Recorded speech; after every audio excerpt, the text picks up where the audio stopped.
Serat, comment Rosh Hashanah, Hein? quand on dit ça, pourquoi on dit Kibanu Serat à Moda? Parce que c'est le Kitso. Ah, Et la Shabbat Shalom Bokeror, Beshem Hashem Naaseh Venatzliach. On est aujourd'hui vendredi 20 octobre et le 5 du mois de Cheshvan. Chaim Tovim Shalom. Je rappelle pour en Israël, Motzei Shabbat, on passe de Barechenu Alenu. C'est-à-dire Motzei Shabbat, on fait Birkat Alevana et on passe au Zayin du mois de Cheshvan. Donc on dit pour l'hiver. Okay? Ok, shiur acheté par Naomi et Deri Ayekara, que Dieu la bénisse sur tous ses chemins, pour l'élévation de l'âme de Yaakov ben Saouda, ainsi que toutes les âmes parties dans ce terrible massacre juif sur la bande de Gaza, et aussi pour la protection du Ham Israël, pour la protection de tous nos soldats, pour la libération des otages en bonne santé, et la Geoula Shlema, Bezrat Hashem. Elle a tout demandé, donc il n'y a rien à rajouter. Les choix de Nechamot, Avar, Ve'arva, Shalom, Ve'reut. Bezrat Hashem, on commence tout de suite notre shiur, en pensant à l'élévation de l'âme, chaque homme était Israël. Une grande Achlama Meira, les Chol Chol Israël, et me mettre comme elle le demande, une grande protection pour nos soldats. Vous ferez l'iraton que le srout de cette étude y allait les Nunishmat Yaakov ben Mesoda, pour qui cette étude a été achetée. On va parler de la paracha de Noach, pour l'actualiser un petit peu aujourd'hui, avec l'aide d'Hachem, sur un sujet qui nous concerne tous, et qui donne des explications aussi sur l'irrationnel. Très, très intéressant de voir ensemble des choses qui sont extrêmement violentes. Les vidéos ont été effacées parce que savoir que le massacre qui a eu lieu sur le terrain est un massacre qui va extrêmement loin. Les gens ne sont pas au courant. Il ne s'agit pas simplement de gens brûlés dans des roues, dans des pneus. Il ne s'agit pas des têtes coupées. Il y a eu d'énormes souffrances qui ont été mises en... J'ai ces vidéos sur moi. La femme d'ailleurs, on a vu quelques extraits, on a été terrifiés, donc je ne pensais pas de voir. Il y a une barbarie qui a été hors du commun. Vraiment. Mais on va essayer de voir ensemble un petit peu ce que nos Mekoubalim nous expliquent par rapport à cela. Des choses qui, dans le domaine humain et rationnel, cérébral, ne sont pas acceptables, mais qui, dans les mondes supérieurs, ont des significations qui sont très dures, quand même, malgré tout. Teref Nireh, Bezrat Hashem, si ça vous intéresse. C'est pas des sujets faciles à développer, surtout que la Torah, elle est divrei Noam, la Torah, elle est douce. Il y a aussi des moments où la Torah, elle est dure. Pas l'oublier, on a des parachutes qui sont extrêmement durs, qu'on lit à voix basse par tradition, parce que elles nous mettent en garde sur des choses qu'on ne voit pas et qu'on ne vit pas. C'est-à-dire on n'est pas conscient. Alors, on va commencer ce shiur avec l'aide d'Hachem sur la grande question. La terre entière est corrompue. Elle est remplie de Hamasnikim. Hamas, c'est ce qui est marqué 2 fois. Kol basar, ketz kol basar balefanai. Toute fin de l'humanité est arrivée devant moi. Et à Kadosh Baruch Hu, on voit un déluge d'eau. Il promet après cela de ne plus jamais envoyer un déluge d'eau, mais un déluge de feu n'est pas interdit pour lui. Donc il fait une alliance de l'arc-en-ciel qui est un signe de malédiction. Donc celui qui prend comme symbole l'arc-en-ciel, qu'il sache qu'il prend un signe de malédiction avec lui selon la Torah. C'est ça. L'arc-en-ciel, c'est pas beau. L'arc-en-ciel veut dire vous méritez de mourir, mais je ne le fais pas parce que j'ai promis. alors pourquoi les couleurs? Ça n'a rien à voir. Ah, il y a l'effet aussi cosmique, il y a l'aspect, physique. Maintenant, les couleurs elles-mêmes sont des couleurs pastel qui représentent la bonté divine. C'est-à-dire, ça ressemble au père tunisien qui dit à son fils, je vais te tuer. Il ne va pas le tuer. Tu mériterais de mourir, mais je ne le ferai pas parce que je t'aime. C'est-à-dire. Donc ici, Dieu va faire une alliance où il va promettre de ne plus jamais détruire le monde par l'eau, mais il n'a jamais promis de ne pas le détruire par le feu. C'est pour ça qu'à la fin des temps, il est marqué Yom Cham Katanour. Un jour qui sera plus chaud qu'un four à l'intérieur d'un four. De quoi est-ce qu'on parle? La seule chose qu'on sait qui dans l'atmosphère peut être plus chaud, c'est où les émanations du soleil, comme c'est marqué que Dieu retira le nartik du Hama. Donc la bulle de gaz qui entoure le soleil au niveau du Pshat, c'est ce qui est marqué dans le Gemara de Maseret Avodah Zarah. Tout au début, Hashem Yassir Nartiko, Achon, les Zadikim Boyer Chubo. Deuxième option, bombe atomique. C'est bien, on verra. De toute façon, nous, on sait qu'on a la Torah. Et la Torah est le plus fort de tous les feux. Chez Nehemar, Esh Dat Lamo. On l'a lu dans la paracha de Vezat Beracha. La Torah est un feu, à un tel point que le Talmud nous dit, même un Talmid Chacham, qui est Racha, qui descend au Gehinam, le feu du Gehinam n'a pas d'emprise sur lui, car le feu de sa Torah est plus fort que le feu du Gehinam. Donc pour vous dire à quel point il y a lieu de se remettre à l'étude de la Torah, malgré tous les événements, et d'arrêter d'avoir peur. Parce que la vie continue après la mort. De toute façon, on mourra tous un jour. Donc c'est vrai que c'est pas très encourageant, mais au moins tant qu'on vit, ramassons le plus de flammes comme elle le fait Naomi en achetant ce chiour, pour l'élévation de l'âme et pour la protection d'eux. Dor Shel Oneg. C'est une génération, comme ça disent tous les midrashim, de Oneg. C'est Oneg, de jouissance. Et la jouissance, elle a eu lieu dans un combat qui a commencé depuis le début de la création du monde, puisque la peau de l'homme a été créée par la peau du serpent. Quand le serpent a été maudit, il a mué sur place. C'est une énorme souffrance pour lui. Cette peau qui est tombée à même le sol, dit Zohar Kadosh, est la peau, Chevaya, avec laquelle il a façonné ce que nous sommes. C'est-à-dire que nous, ce qu'on a ici, cette peau-là, elle vient de l'origine du serpent. Ce qui fait qu'il y a dans le corps humain le Yetzer Hara lui-même. Chez Nehemar, Yetzer Hara la Petarovet. Le Yetzer Hara se trouve à l'entrée. Bazot Omeret, qu'est-ce que ça veut dire? Eh bien, ça veut dire que quand on est Kulo Yetzer Hara. Parce que qu'est-ce qui vient au monde? Pas l'âme. L'âme est prisonnière dans le corps. Et le corps qui se fabrique à l'intérieur même, en tant qu'embryon, c'est par excellence le QG du Yetzer Hara. Ce qui fait que dans notre corps, nous avons à l'intérieur de nous du Yetzer Hara. Donc qu'est-ce qu'il va falloir faire? Lui envoyer un ennemi aussi à l'intérieur. Si ton ennemi est dans ses retranchements, alors des fois il faut aller jusqu'à lui. Parce que lui, maintenant il se cache derrière toutes sortes de raisons. Donc il faut aller à l'intérieur. Ce qui fait que le Yetzer Hara avant la faute était à l'extérieur de nous. Après la faute il est rentré à l'intérieur de nous. Il va falloir qu'on inclue de la Torah, que tous nos membres étudient la Torah pour être au même niveau, sur le même ring que le Yetzer Hara. Ce que vont refuser de faire les habitants de cette génération du Dor Amaboul, la génération du déluge. Vous devrez vraiment écouter ce chiour qui est très important à mon avis, parce qu'il est tellement d'actualité qu'il remettrait peut-être beaucoup de gens en Teshuvah, ou peut-être des gens en question. Oufren, le corps mène un combat. Le corps, il veut tous les plaisirs de ce monde. Il veut voir ce qui l'attire. Il veut manger ce qui est bon à son palais. Il veut écouter ce que la musique, et peu importe d'où elle vienne, peut lui apporter comme complaisance. Il veut toucher ce qu'il a envie de toucher, tandis que la Torah, c'est tout le contraire. Ça, tu n'as pas le droit de voir, ça, tu as le droit de voir. Tiens, il y a des choix. Dans l'Yetzer Hara, ce qu'il a bien avec lui, c'est qu'il te dit, tu fais ce que tu veux. Et quand tu vois une super belle gonzesse, tu dis, ouh, marabou, maasecha Hashem.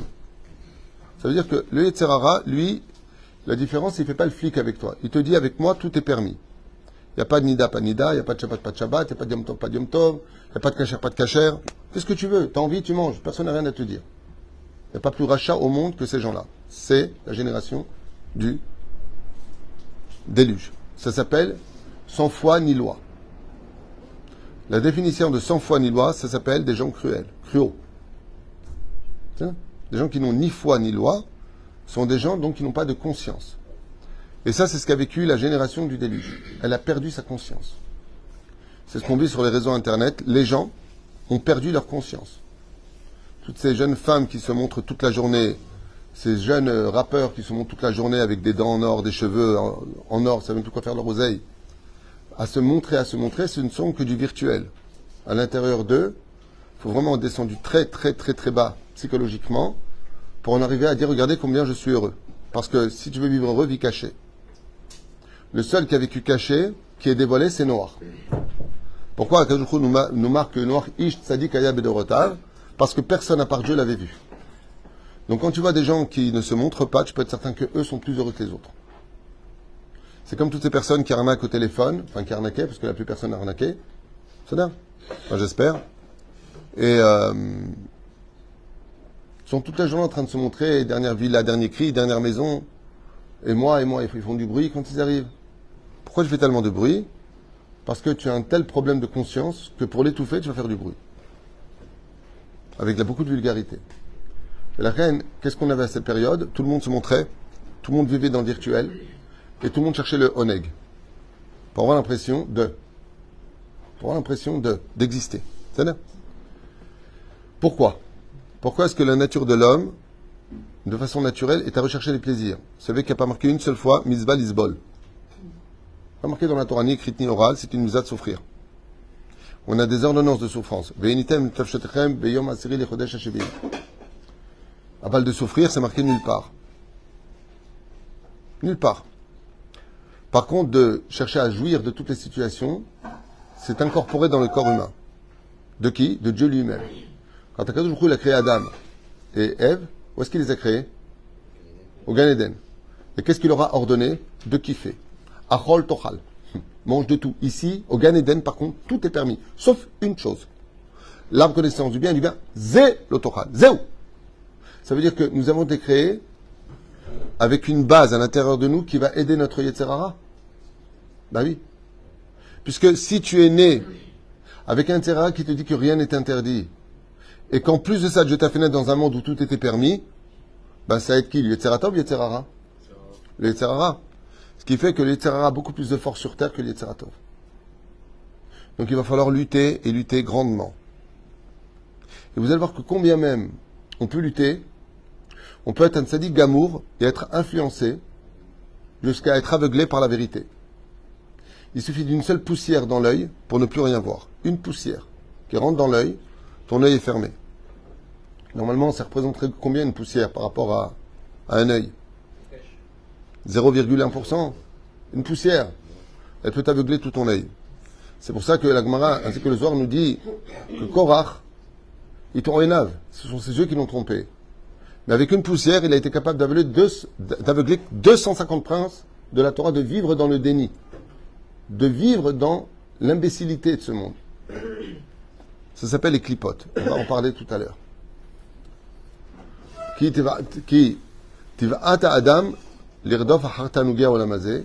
ne peut pas en vouloir à un homme de poursuivre ce qu'il y a de mieux sur terre. Parce que quand il a créé, bara oto began Eden. Donc, comme la provenance de l'existence de chacun de nous, c'est le Gan Eden, on cherche tous à se faire un Gan Eden sur terre. C'est logique. Seulement, Dieu va nous envoyer une arme. Avec un canif, tu ne peux pas tuer un lion. Avec un canif. Dieu va nous envoyer une mitraillette. C'est la Torah. Son mitraillette ne fait pas ta. Elle fait ta. Tant que tu tires avec cette mitraillette, tant que tu étudies la Torah dans ta bouche, le Yetzirah ne peut pas avoir d'emprise sur toi. Mais si tu tires et tu t'arrêtes, tu tires et tu t'arrêtes, le temps que tu t'arrêtes, il a le temps de se relever et de t'attaquer. Ce qui fait que la Torah doit être Shgura Bepinu Kolazman. Kolazman. Comme le dit le roi David dans Masechet Shabbat. Quand il savait que le Yetzirah venait le prendre, qu'est-ce qu'il faisait? Il n'arrêtait pas d'étudier. Tant que tu étudies, ils ne peuvent rien faire. Zekoach HaTorah. Ufren, Milchemet Aguf, Ala Neshama, Ikasha Meod. Et pourquoi cette guerre-là, elle est tellement difficile, la guerre du corps contre la Neshama est tellement difficile? Parce que la Neshama, elle est Chelek Elokam Imal.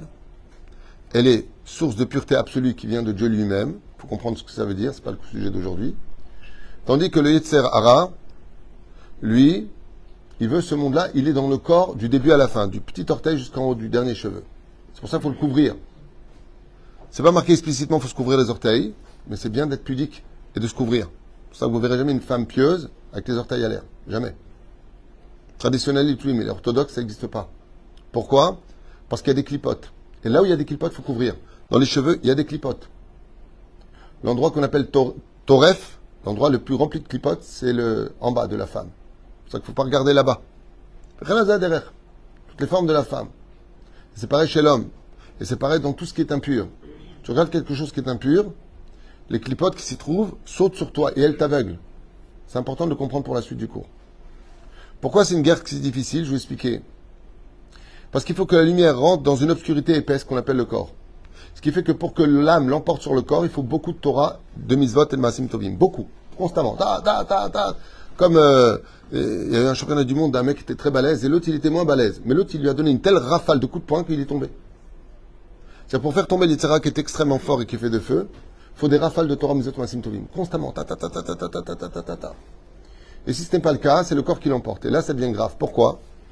Parce que comme l'explique le Baal HaTanya, au nom de la Gemara, dans le corps, il y a ce qu'on appelle Nefesh Behemi. Et vous n'allez pas me croire ce que disent Chazal.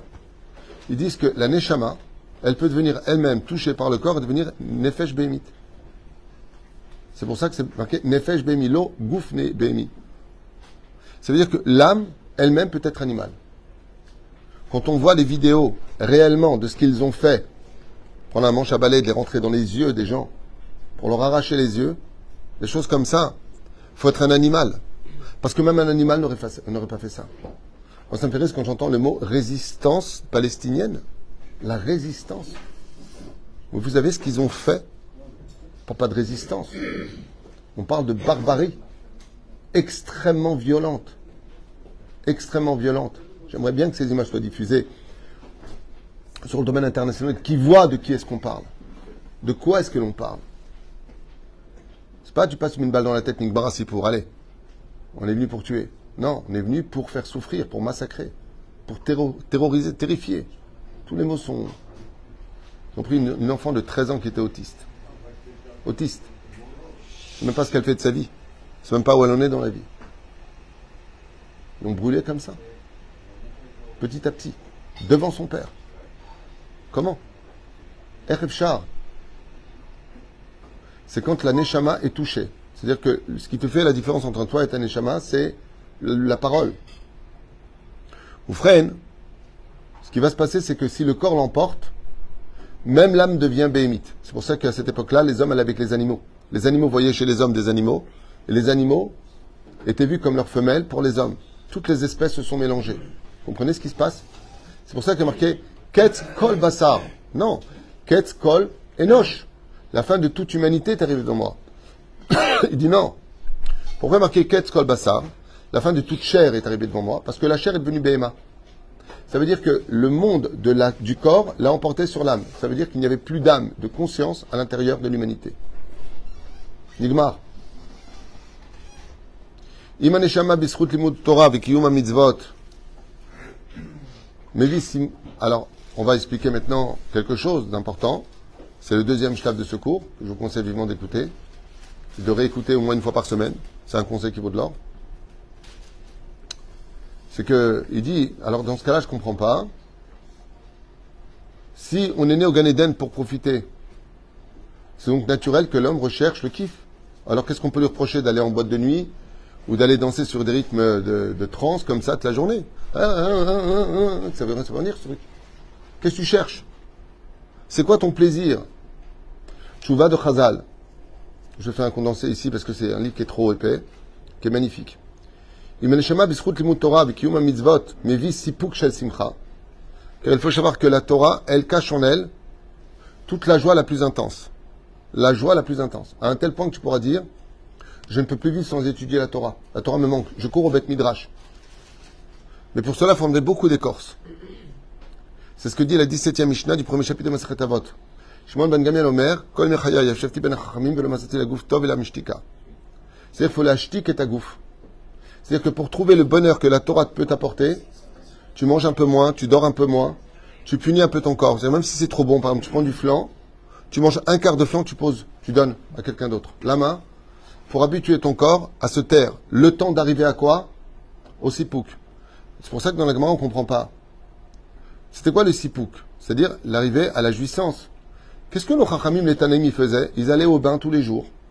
Ils faisaient les massages à l'huile. Ils faisaient les saignées. Je n'ai pas compris. Ils mangeaient bien. Il y a marqué à propos de Rabbi Yehuda Hanassi qu'il était tellement riche que tout ce qui n'existait pas pendant les saisons lui était sur sa table. Ses murs étaient faits d'or. Mais je comprends pas. Je comprends pas. Tu as dit qu'il faut faire taire le matériel. Alors pourquoi tu viens vanter la richesse des Chachamim? Rabbi Tarfon était multimilliardaire. Rabbi Akiva est devenu multimilliardaire. Rabbi Eliezer est devenu multimilliardaire. Rabbi Elazar ben Charson était multimilliardaire. Alors pourquoi tu nous racontes tout ça? Pour te faire comprendre que le processus pour arriver à la Torah, si tu veux vraiment l'acquérir, comme c'est marqué dans la Masechet Avot, pas de Bamelach Tochal. J'ai connu un rave qui m'a expliqué comment il a Talmud, Beyoun. Je posais la question un jour à une personne qui est devenue spécialiste, c'est à Jérusalem, connaissait tout Balpé. Il n'y avait aucune difficulté chez lui, ni Rachid Asot Rishon Haronim. J'ai jamais vu ça. Je dis, mais c'est quoi ton don? Parce que tu regardes, il m'a dit, je vais te dire la vérité, mais à toi je vais la dire. Je donne pas son nom parce qu'il veut peut-être pas que je le dise. Chez moi, j'ai enlevé le matelas, je dors sur le sommier. Je dors 2 heures, c'est tellement désagréable. Et j'ai dit à Dieu, regarde Hachem, je retire à mon corps le droit du repos pour avoir le droit de la compréhension du Talmud. Il m'a dit, moi ça a marché, j'ai fait mettre beau des doutes, j'ai demandé à Dieu. J'enlève le matelas, je dors sur le sommier, pas le sommier truc avec les fers là. Il dort là-dessus. J'ai fait taire mon corps. Et si tu fais taire ton corps, tu fais parler ton âme. Ce qui nous empêche aujourd'hui de voir la lumière, c'est qu'on a trop d'épaisseur de matérialité, de virtuel. Trop d'écrans, des écrans. Donc on le voit, même quand on écoute un cours de Torah, ça peut être super, mais dehors on ne va pas changer. Parce que la Torah qu'on a eue qui est super, elle a fait des ondes, mais elle n'a pas pénétré. Et si elle pénètre, elle est revomie par le monde de la matérialité. C'est-à-dire que tu peux tout à fait faire un super cours de Torah, puis après aller voir un cinéma. Béakol Besséder. Et on te dit, il ne faut pas être trop religieux. J'en suis pas encore là. Comment c'est possible? Ça veut dire que tu as eu un ta'anoug, le Yetzirah te dit, voilà, c'est bien, hein, tu as vu, tu as pris ta sucette, elle est bonne. Allez, maintenant, viens avec moi. Alors c'est exactement le contraire qu'il faut faire selon le Talmud. 100% Torah, et des fois tu donnes un peu à ton Yetzirah. C'est le contraire. Il faut inverser les choses. Donne à ton Yetzirah. Ton corps, il a besoin de sport. Sinon, tu vas passer de karatéka à sumo. Fais du sport. Des fois, tu as envie de t'échapper, tu as envie de faire le fou. Fais le fou. Mais dans la mesure où ton Yetzirah est mis en laisse. Pas lui, il te met toi en laisse. À cette époque-là, il n'y avait pas de laisse du tout. Le seul qui avait fait taire son corps et parler son âme, il y en a un seul. C'est Noach. Noach était le seul. Tzadik, Hayab et Dorotav. Le seul. C'est le seul qui a été capable de. C'est là. ולכן זה יהיה כל יותר להשתיק את הגוף, כמו שהסברנו. אם אין תורה אמיתית ועונג בלימוד, חס ושלום, le corps l'emporte. Ça veut dire que la seule façon de lutter contre cela, c'est d'avoir le plus de Torah possible, de Yirat Shamayim, mais surtout d'humilité. Qu'est-ce que c'est l'humilité? C'est le summum de casser tout ce qu'on peut dans son corps pour le laisser en bonne santé. C'est là. Et Sarah, elle se trouve dans la matière. Quand tu es humble, c'est la matière qui devient humble. Si elle devient humble, alors elle est cassée. Pour cela, Dieu nous a envoyé plusieurs choses. Ce que je vais dire va être dur maintenant à entendre, donc celui qui ne veut pas entendre, déconnectez-vous. On parle de Torah. Je ne vous transmets pas ce que je pense. Je ne vous transmets pas de choses personnelles. Je vous transmets de l'étude. Parce qu'hier, M. Lévy, professeur Lévy de philosophie, me posait une question. J'ai répondu rapidement, et puis après, je me suis mis à mon étude. Et dans mon étude, j'ai trouvé des réponses. Donc, je voulais partager avec vous, mais c'est dur à entendre. C'est inadmissible à entendre. C'est pas dur, c'est inadmissible. Donc, âme sensible, déconnectée. Toda, Shabbat Shalom. Moi, je continue. Benavil. Le problème qu'on a, c'est que quand on se retrouvera face à des situations dites d'Avodah Zara. Avodah Zara, c'est pas simplement une statue de Bouddha qui est placée en haut d'une transe. C'est pas ce que je veux dire. Ça, je trouve ça même ridicule, même si c'est extrêmement grave. C'est le pire des Yetzirara, c'est d'écouter son Yetzirara. Quelle est la plus grande Avodah Zara de ce monde? Lo yelecha elokim acherim. Tu n'auras pas d'autre Dieu que moi. C'est qui celui-là? Ça veut dire que si je vis que pour manger, sachez que c'est d'Avodah Zara. Manger constamment, c'est une forme d'Avodah Zara. Dormir constamment, c'est une forme d'Avodah Zara. Se mettre en colère, c'est une forme d'Avodah Zara. C'est l'idolâtrie. Ce qui fait que ça va provoquer chez moi des clipotes. Des clipotes, des clipotes, des clipotes. Pour décortiquer ces clipotes, il va falloir les faire tomber. Pour amener le corps à l'humilité. Des fois, il se passe 2 choses. Des fois 3 choses, des fois 4 choses. Dieu, il a plusieurs chemins. Le premier chemin le plus connu de tous, c'est celui qu'a demandé Yaakov. La maladie. Qu'est-ce que c'est la maladie? C'est celle qui vient te taper sur ton corps et faire tomber toutes les clipotes.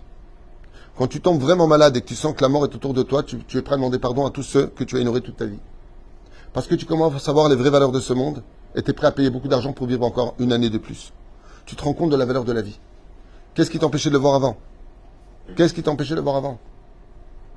C'est comme ce garçon qui a été filmé, il est à 180 mètres de hauteur, comme ça, il a failli tomber. Et il hurle, aide-moi, aide-moi, aide-moi. Question à lui poser à celui-là, je comprends pas, tu te pends avec une main, ta main glisse, tu n'as plus la force, tu as comme une espèce de crampe, et tu dis aide-moi, aide-moi, aide-moi. C'est parce que tu as vu la mort que tu t'es rappelé que la vie avait de la valeur? Tu es prêt à arrêter tes bêtises? Quel intérêt t'as de te pendre à 180 mètres de hauteur?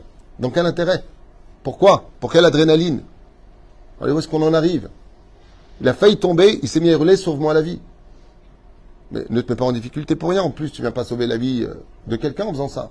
C'est juste pour toi-même. Voilà ce que je suis capable de faire. Qu'est-ce qu'on en a à faire? Et tant qu'il y aura des abrutis pour regarder, il y aura des fous pour exercer. Mais la reine, des fois, l'on est nouvel alechem. Vous voyez, un homme comme le Hafetz Chaim, Zechar Tzadik, le Kadosh Bracha, le Kodesh Kodashim, Allah nous pèle à Shiv, le Metzach Larim Rosh. Les personnes qui sont mortes là-bas, dans ce massacre, sont des gens qui n'ont pas été tués. Ce sont des gens qui ont été massacrés. Massacrés. Pour des raisons que nous, on n'a pas. Mais quand on étudie les livres, il faut savoir une chose, c'est ce qu'on appelle le Hibut HaKever. Ces âmes-là sont montées plus haut que le Hafetz Chaim dans le Gan Eden. J'ai entendu un jour du Rav Zamir Cohen qui l'a affirmé. Rav Zamir Cohen nous mène des références. Et il dit, la façon dont ils sont morts, c'est qu'ils ont été nettoyés de toutes les fautes. Chez Ikansou les Gan Eden Elion. Lama, Kem Yehudim. Un peu comme la Shoah. Parce que vous êtes juifs. Mais on a quand même fait des péchés. Shabbat, Yom Tov, Moed, Maïe. Akadosh Baruch Hu Mena'er et Adam. Ça s'appelle le Hibut HaKever. Ne vous inquiétez pas, on va tous le passer. Sauf celui qui est enterré le vendredi matin. Le Hibut HaKever, ça sert à quoi? À nettoyer l'homme de tout ce qu'il a sur lui afin de pouvoir monter et s'élever extrêmement haut. Ce ne sont pas 1400 personnes qui sont mortes sur la bande de Gaza. Ce sont 1400 tzadikim qui sont morts sur la bande de Gaza. Mais faut t'aider. D'où est-ce que tu sais ça? La façon dont ils sont morts le prouve. La façon dont ils sont morts le prouve. Qu'est-ce qu'on a dit? Est-ce que tu te rappelles au Shana Rabat Tzadik qui était avec moi? T'étais avec moi? Qu'est-ce qu'on a dit après l'étude de la nuit? Il y a un ange qui s'appelle Ra'a. Et qu'est-ce qu'il va faire cet ange? Il frappe les yeux de ce que tu as regardé que tu n'avais pas le droit de regarder. C'est ce qu'on a lu pendant le Tikkun de Hoshana Rabbah, la veille du massacre. Ce que tes yeux regardent. Les yeux ont été frappés des gens. Ça veut dire que s'il y a le Tikkun, c'est qu'il y a le Gan Eden. C'est-à-dire que des fois, le corps, il est frappé, comme dans le Hibut HaKever, dans la tombe, pour le nettoyer de tout ce qu'il a aveuglé sur terre. Et la Neshama, à ce moment-là, elle peut se libérer. Sinon, elle est prisonnière, comme avec des menottes, dans cette clipa, comme on a vu avec Korah, avec Choladato. 250 princes de la Torah sont venus, attachés avec des menottes, qu'ils ne voyaient pas, qu'on appelle la poussière dans les yeux. Le Halin Velo Alechem. Je ne suis pas en train de justifier ce qui s'est passé là-bas. Je suis en train d'expliquer certaines données de la Torah. Peut-être qu'ils ne sont pas tout à fait justes avec ce qui s'est passé là-bas, parce que c'est inexplicable. Au niveau humain, c'est inadmissible. Mais au niveau Torah, il y a des réponses. Il y a des réponses. Et la reine, des fois, vous avez des gens qui meurent d'accident de la route, décapités, la jambe coupée, le torse éclaté. J'ai déjà vu ça. Ça s'appelle mitas kila. D'accord? Les gens qui meurent besrefa. Ça veut dire que par rapport au tikkunim que nous avons, des fois, la mort qui vient nous frapper, elle est très très difficile. Et des fois, tu as les 4 en même temps qui arrivent, toi tu ne le sais même pas. La personne n'arrive plus à respirer. C'est chenek. Elle sort d'une opération, ça le brûle de partout. Zé srefa. Et étant donné que eux, ils avaient tout enfreint, qu'est-ce qu'ils ont eu? Les eaux étaient à 7000 degrés. Il y en a qui disent 700 degrés, peu importe. Donc ils ont été brûlés. L'eau les a envahis, ils ont été chenek, étouffés. Les rochers et les montagnes se sont collés les unes aux autres, ils ont été skila. Et ils se sont battus les uns avec les autres, ils ont fait ereg. Ils ont vécu les Arba Mitot Beddin. Tous se sont réincarnés selon la Rizal où? En Égypte, il y a Féméod. Les 80% qui n'ont pas voulu sortir du pays d'Égypte sont les Neshamot de ces gens-là qui ont foutu le balagan. Et tous ceux-là par la suite se sont réincarnés dans la renaissance de Dor Déa. C'est pour ça que Moshe, c'est le Gilgul de Noach. C'est ça? J'avais fait plusieurs cours sur ça, les comparaisons. Lui était dans l'arche, lui était dans l'arche. Sur l'eau, Frena Zaderer. Moshe est pris pour le peuple pour réparer ce que Noach n'a pas fait. C'est ça? C'est Pérouche à Tata. Ken. Il y a Madame Esther Che qui dit très bien pour Laura, mais qu'est-ce qu'un bébé a fait? C'est une question de réincarnation. Qu'est-ce qu'un bébé a fait? Anilo Yodéa. Est-ce que ce bébé il est venu? Encore une fois, je ne veux pas juger, je veux pas qu'on croit que moi je suis en train de juger celui-là, c'est normal qu'il est mort, pas mort, j'en sais rien. Mais est-ce qu'elle est partie au mikvé avant? Est-ce que vous allez... Faut pas rentrer dans les comptes de Dieu. Dieu, il a donné des lois, il a donné des Torahs. Donc si on pose la question, qu'est-ce qu'il a fait un bébé? Alors dans ce cas-là, il faut poser la question, pas par rapport à là-bas. Tous les jours, il y a des bébés qui meurent. Tous les jours, il y a des enfants qui meurent. La Gemara dans Mesret Sanhedrin, elle dit à partir de quand un bébé, il est Chayek l'Olamabad et qui vient respirer dans ce monde. C'est-à-dire, Arshab, qui est ce bébé? D'où est-ce qu'il vient? Il faut savoir une chose, il n'y a pas de Neshamot Chadashot. Il n'y a pas de nouvelles âmes. On est tous des réincarnations. À nos yeux, à nous, en tant qu'humains, je suis d'accord avec elle. Qu'est-ce qu'il a fait ce bébé? Qu'est-ce qu'il a fait? Ani le Edam, moi, ça.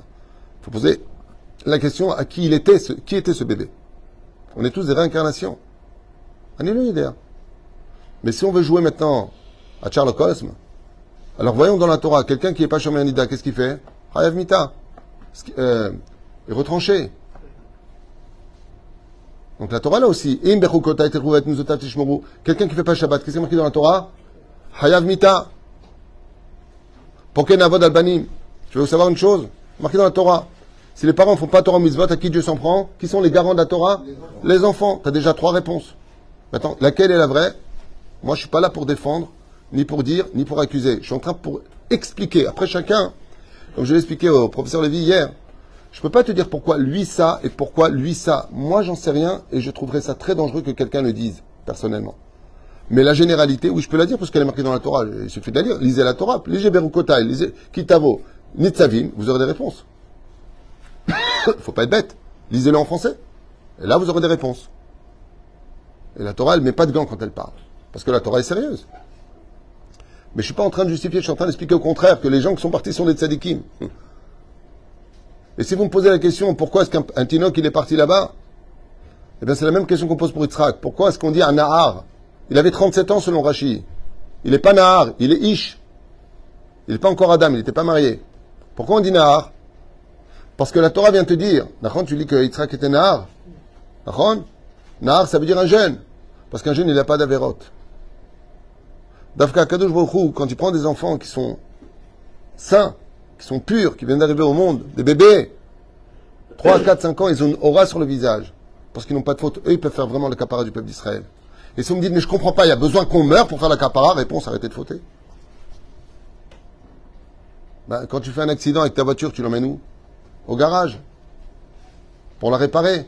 Et je te dis, je comprends pas, t'as que ça à faire que de l'emmener au garage. Et toi, tu vas me répondre, mais moi, tu crois que j'ai envie de l'emmener au garage, ça me coûte une blinde. J'ai pas de voiture maintenant. Ben, roule plus doucement. Respecte les feux rouges. Tu auras moins d'accident. C'est pour ça que je parle de ça. Parce qu'il lui a répondu, Kilo Yirani Adam Vachai, donc après la mort. C'est là. Et la reine mitlabesh gam à la neshama. Veze bidyuk ma shekara ve ma shekore ayom. Ce qui fait que Akadosh Baruch Hu, Ishtabach Vitalish Molad, Chassidim Agdolim Shelo, dans sa grande miséricorde, il nous nettoie. Maintenant, aujourd'hui, vous savez qu'on est face à une guerre qui peut éclater, puisqu'ils vont rentrer à Gaza. On sait que le Hamas nous attend, on le sait. On n'est pas idiot. On sait qu'il y a des pièges partout. Le Hezbollah aujourd'hui a déployé toute son armée sur le nord d'Israël.